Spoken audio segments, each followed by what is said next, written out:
Bonjour à tous. Aujourd'hui, on va parler d'une question qu'on nous pose très souvent. Combien vaut mon immeuble?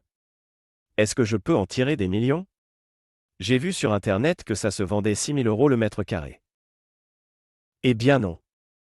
Pas forcément. Les chiffres que vous voyez sur Internet sont purement théoriques. Dans la réalité, beaucoup de paramètres entrent en jeu. Les contraintes environnementales, les règles d'urbanisme et les règlements de la mairie. Souvent, le client nous dit « Moi, j'en veux plus que votre estimation. Un autre agent m'a promis mieux. » Mais attention. Tout d'abord, ce n'est pas votre agent immobilier qui va vous acheter votre immeuble.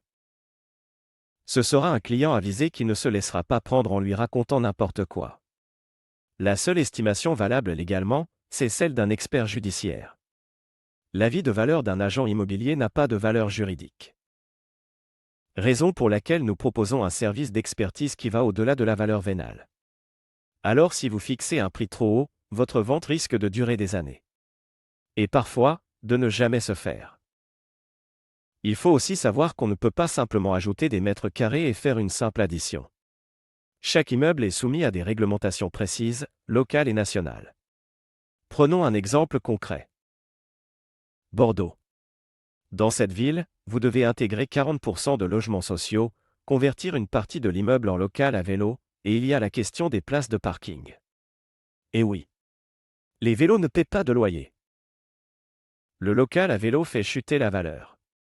Si votre DPE est mauvais, une décote de 35% sera appliquée. Ajoutez à cela la surface du local à vélo, qui vaut zéro, les logements sociaux, qui ne rapportent rien. Et enfin le coût des travaux.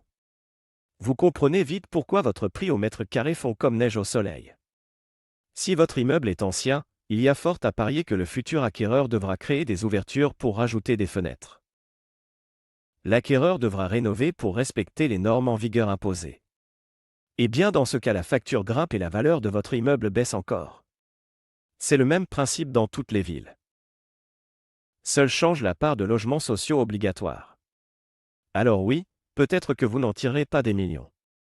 Mais au moins, vous éviterez des problèmes juridiques, des travaux colossaux et des charges impossibles à supporter. Dans notre prochaine vidéo, je vous expliquerai ce qui se passe quand on laisse un immeuble à l'abandon. En attendant, abonnez-vous et rejoignez Urgence Immobilière sur Facebook, YouTube et LinkedIn. Pour tout projet de vente d'immeuble, contactez votre conseiller Urgence Immobilière en région.